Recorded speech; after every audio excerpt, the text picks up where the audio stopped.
What's going on, guys? Zanbono here, and today we're going to talk about how to pick your play on defense in Madden. This is something I think a lot of people struggle with. I think it's because they don't understand the basics of defense, so we're going to kind of cover that so that way you know how to pick your play on defense in this game, instead of letting just the computer pick it for you. So one of the most important things you need to know right off the bat is how you want to categorize your defenses. As you can see here, you can pick your defense by formation, you can pick it by the concept, by the play type, and even here in practice mode, you can pick it by just a random play. As you notice, we're not in a game, so you cannot have the computer pick the play for you unless you are doing random play. So you can see here, if you click on something like concept, you can see the man blitz, the cover 1 plays, all your cover 2s, all your cover 3s, they're all sorted into those categories, but I like to pick my plays by formation, because the formation tells me exactly who is going to be on the field. So here you can pick which package you want to run your defense out of. So what's significant to understand here is the difference between these defenses. A 3-4 or a 4-3, depending on which one your team runs, it tells you how many defensive linemen and linebackers are going to be on the field for your team. Here, this means there are 3 defensive linemen and 4 linebackers. In a 4-3, you have 4 D linemen and 3 linebackers. The nickel, you see here, you've substituted a linebacker for a defensive back. So now you have 3 linemen, 3 linebackers, and 5 defensive backs. In dime, you do the same thing. You substitute a defensive lineman for a defensive back. Now you have 2 D linemen, 3 linebackers, and 6 defensive backs. And if you really want to get crazy in trying to stop the pass, you're going to go down to your quarter defense, where you now have 1 defensive lineman, 3 linebackers, and 7 defensive backs.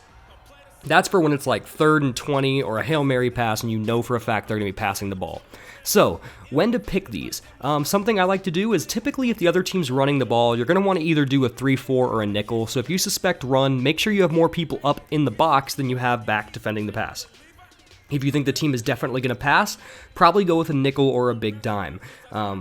That's going to be have more defensive backs in the field out there, able to more easily cover the receivers and people running routes for the other team. So when you're in a game, you're going to notice after the other team picks their play, and try to always, if you can, wait until the other team has picked their play until you pick your defensive play. It's going to show you who is on the field for the other team. It's going to show you that they either have maybe 2 tight ends, 1 running back, or 2 wide receivers, or 1 tight end, 2 running backs, and 2 wide receivers. So the way I like to pick my defense is based off what the other team has. If they have 2 wide receivers or less, I like to run out of my 4-3 or 3-4. If they have 3 wide receivers, I like to run out of nickel. If they have 4 wide receivers, I like to run out of dime. So that way you kind of know which little formation to go out of for the most part. Now that's not always going to work. If they have 3 receivers but they've been running a lot out of that formation, then maybe go with your 3-4 or your 4-3 to stop the run.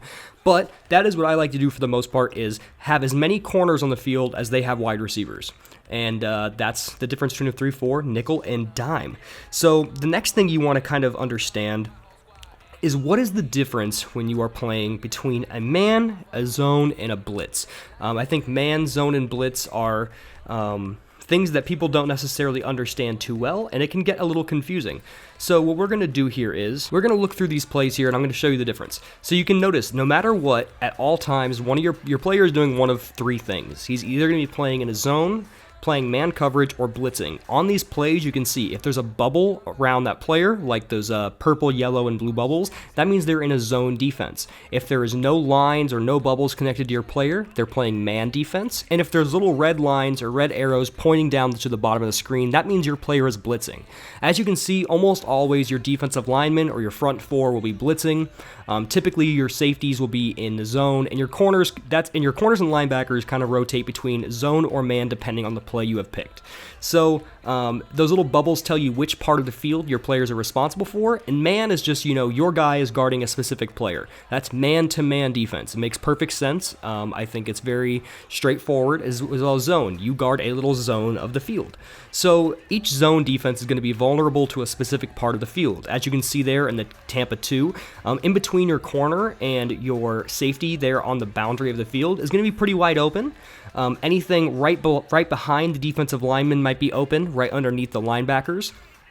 But the way I usually like to think of it is, depending on the play, man defense doesn't work very well against short passes, so if people just keep throwing the ball short, dumping the ball down, man defense typically is not going to be great against that.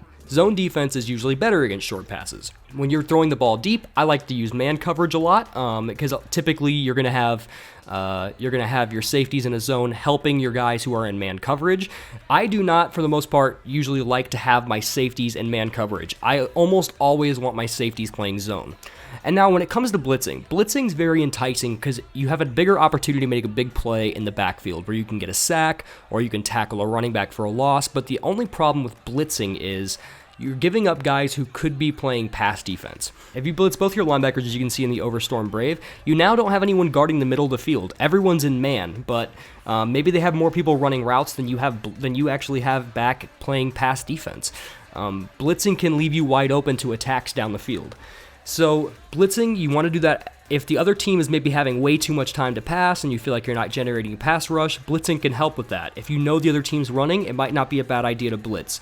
But be careful when you blitz because you are leaving parts of the field open and you have less people playing pass defense. So maybe if you're doing an okay job getting it to the quarterback or at least creating some pressure, stick with just your basic 4-man rush and put as many people back in pass protection as you can.